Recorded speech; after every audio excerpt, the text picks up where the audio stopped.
buenos días, buenas tardes, buenas noches, dependiendo del lugar y la hora en la que nos estén escuchando. Desde Ministerio La Voz de la Palabra les damos la bienvenida a un nuevo podcast.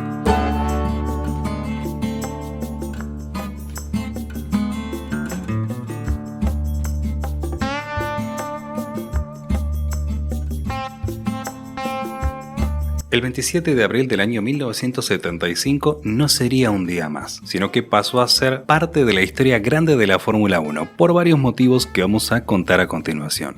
Para empezar, esta fecha dio lugar al Gran Premio de España de ese mismo año, corrido en el circuito callejero de Montjuïc, en Barcelona. Para quienes no conocieron el circuito de Montjuïc, ya que fue un trazado callejero y se preguntan por qué a día de hoy no está incluido en el calendario de la Fórmula 1, les vamos a contar justamente por qué esta fecha en particular marcó el antes y el después y por consiguiente el fin de lo que conocimos como el circuito de Montjuïc. Tal circuito fue un trazado callejero que se encontraba en las cercanías del puerto de Barcelona y del que se conocía en aquel entonces como el Estadio de Montjuïc, el cual pasó a conocerse más adelante como el Estadio Olímpico.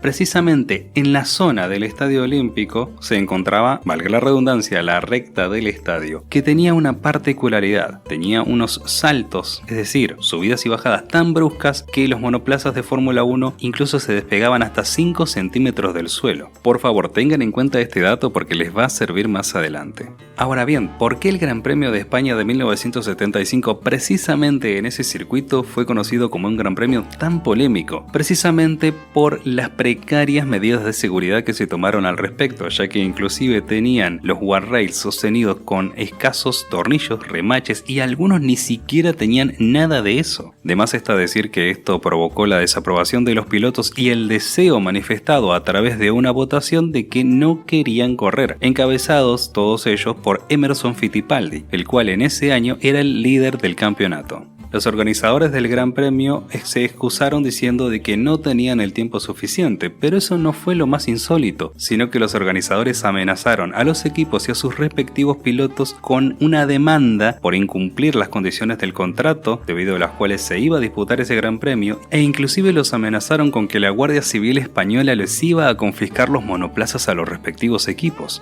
Entonces todos los pilotos, bajo amenaza y de mala gana, decidieron correr la carrera, a excepción de Emerson Fittipaldi, quien en señal de protesta salió en la clasificación andando excesivamente lento y con el puño derecho en alto.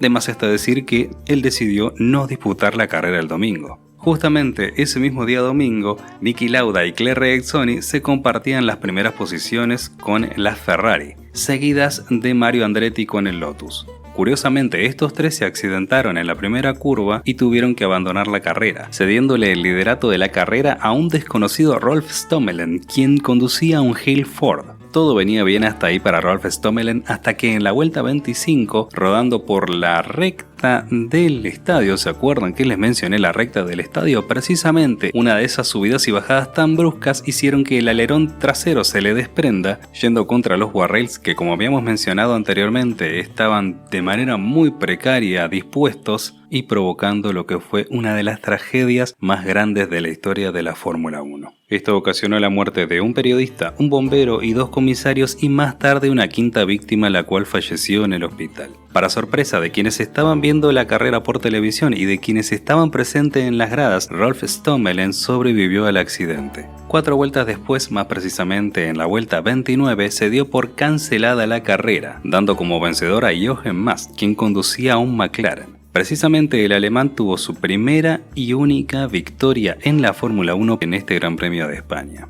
Ahora bien, como la carrera se canceló en la vuelta 29 de 75, de acuerdo al reglamento de la FIA, cuya cláusula hasta el día de hoy sigue vigente, cuando una carrera no completa la mitad del recorrido, se otorgan la mitad de los puntos. Y como en aquel entonces los puntos se le daban a los 6 primeros, a diferencia de hoy que se le dan a los 10 primeros, Lela Lombardi, guarden este nombre, sí, una mujer, Lela Lombardi, a bordo de un March Ford, conseguía el 6º lugar y entraba en la historia grande de la Fórmula 1, no por el hecho de haber sido la primer mujer en disputar un Gran Premio de Fórmula 1, 1 o de participar en dicha competencia, ya que lo había hecho anteriormente María Teresa de Filippis en 1958 y 1959 con Maserati y con Porsche respectivamente, sino que Lela Lombardi entró en la historia grande de la Fórmula 1 por ser hasta ahora la primera mujer en puntuar en un Gran Premio de Fórmula 1. Y si bien más adelante la británica Divina Galizia, la sudafricana Desiree Wilson y la italiana Giovanna Amati también participaron en Gran Premios de Fórmula 1, nunca pudieron lograr hasta ahora la hazaña que sí pudo lograr Lela Lombardi. Y como les dijimos anteriormente, por medio punto.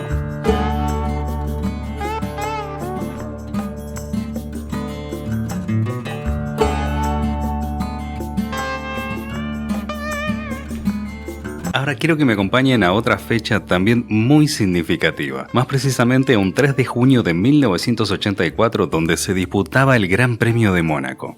Pese a una sesión de clasificación normal en donde Alain Prost tuvo la pole position, como no podía ser de otra manera, la lluvia se hizo presente el día de la carrera.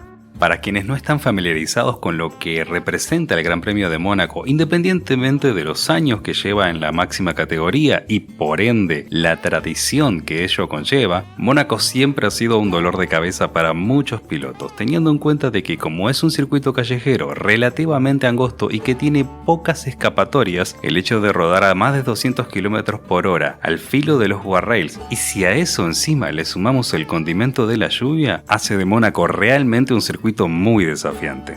De más está decir que los accidentes no se hicieron esperar. Ya en la primera curva, apenas iniciada la carrera, colisionaron Warwick y Tambay, sumado a los abandonos de, como no podía ser de otra manera, Andrea De Cesaris, Cecotto y Nigel Mansell, cuando estaba liderando la carrera con el Lotus. Sumado también a Wintelhock, no se vayan a confundir con el Wintelhock de Europa 2007, este es el padre. Ricardo Patrese, Niki Lauda, Pavel Snot y el campeón reinante en aquella temporada, Nelson Piquet. Pero sin dudas lo más sobresaliente de esta carrera no es el hecho de que hayan habido tantos abandonos, sino que sin lugar a dudas lo más sobresaliente fue la intromisión de un joven debutante, Ayrton Senna da Silva, quien a pesar de haber clasificado en la posición número 14 conduciendo un Toleman, monoplaza que ni por asomo era de los más rápidos de la parrilla, aún así el joven Ayrton Senna comenzó a sobrepasar autos hasta inclusive llegar a la segunda posición, amenazando quitarle la victoria al McLaren de Alain Prost. Y aquí es donde comienza la polémica, ya que en la vuelta 29, pasando por línea de meta, Alain Prost agitó su brazo solicitando de esa manera que por favor detengan la carrera. Y finalmente en la vuelta 31, el director de carrera Jackie Ickx, leyenda de la Fórmula 1 y 6 veces ganador de las 24 horas de Le Mans, solicitó que se haga ondear la bandera roja. Para quienes no están familiarizados con lo que es la bandera roja, la misma se hace presente en los grandes premios de Fórmula 1 para detener una carrera, que no necesariamente tiene que ser cancelada, puede llegar a reanudarse en algún otro momento, aunque este lamentablemente no fue el caso.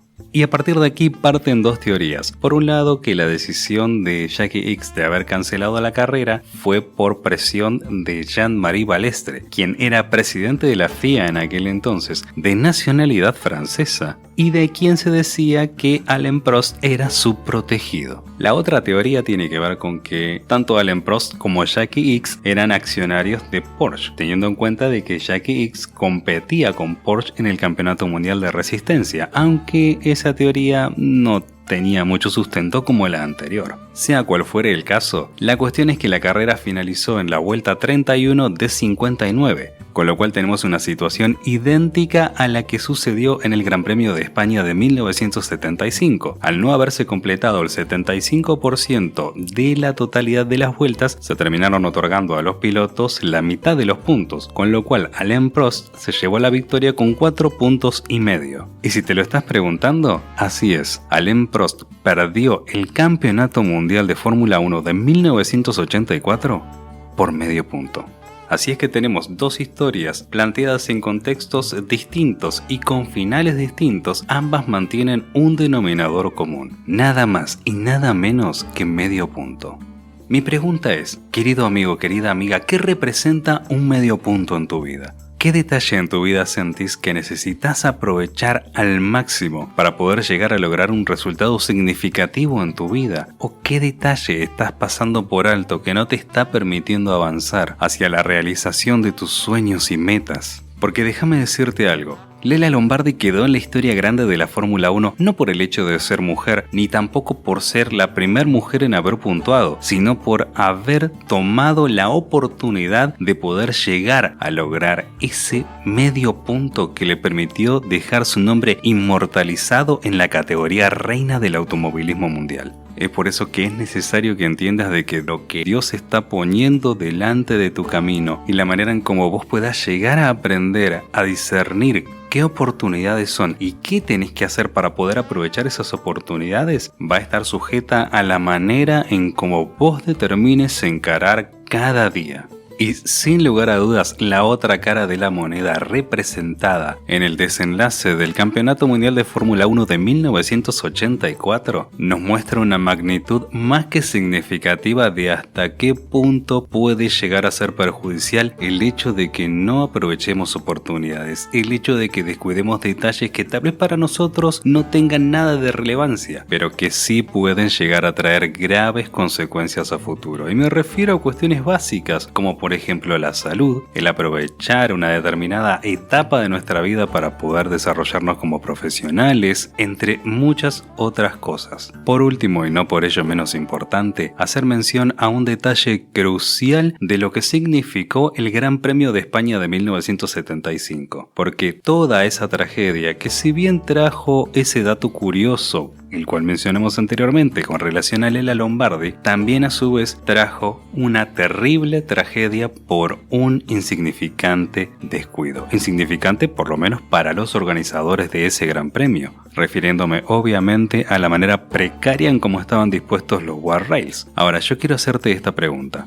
¿Qué es aquello en tu vida que no está teniendo el refuerzo necesario para poder evitar terribles consecuencias en tu vida? ¿Será tu salud? ¿Tendrá que ver con los hábitos que tenés? ¿Tendrá que ver con la manera en cómo estás disponiéndote en el día a día? ¿Acaso estás descuidando tu salud emocional? ¿Acaso estás descuidando tiempo que podrías pasar con tus seres queridos? ¿Acaso estás descuidando tu familia? No lo sé, son solo preguntas que yo me hago, pero que vos mismo, vos misma, en tu corazón sabrás responder. Solo permíteme hacer mención a dos pasajes de la Biblia. El primero de ellos se encuentra en el libro de Eclesiastés, en el capítulo 10, versículo 1. Las moscas muertas traen mal olor y arruinan el perfume del perfumista. Así también una pequeña locura al que es estimado sabio y honorable. Es por eso que sin importar cuán honorable te veas ante los ojos de los demás, de tu comunidad religiosa, de tu familia, de tus amigos, de tu trabajo, si hay un pequeño detalle que te está privando de dar tu máximo potencial y de crecer como persona, tarde o temprano va a traer graves consecuencias a tu vida. Como lo decía el sabio Confucio, los vicios vienen como pasajeros, nos visitan como huéspedes y se hospedan como amos. Y también citando a este mismo filósofo, si ya sabes lo que tienes que hacer y no lo estás haciendo, entonces estás peor que antes. Por esa misma razón, mi recomendación, no porque yo sea el que tiene la solución para todos los problemas, ni mucho menos, sino que por experiencia propia puedo decirte que realmente me dio y me sigue dando resultados, no dudes en buscar a Dios. El que te conoce desde antes que nacieras y que tiene un plan maravilloso para tu vida, el cual solamente vas a descubrir en la medida que te relaciones con él. La otra cita bíblica es la recomendación que el apóstol Pablo le da a su discípulo Timoteo en la segunda carta que le escribe en el capítulo 2 en el versículo 5. Aquel que lucha como atleta no es coronado sino lucha legítimamente. Y luchar legítimamente, ¿qué quiere decir? No solamente ser honesto, no solamente ser honrado, no solamente ser íntegro en cada aspecto de la carrera de la vida, podríamos decirlo así, sino también que tiene que ver con prestar atención a cada detalle. Porque justamente cuando el apóstol hace mención en la Biblia al ejemplo del atleta, siempre habla de que el atleta es bien disciplinado y que se prepara meticulosamente para encarar la carrera. Y si nosotros queremos encarar la carrera de la vida de la mejor manera, es necesario que le prestemos atención a cada detalle.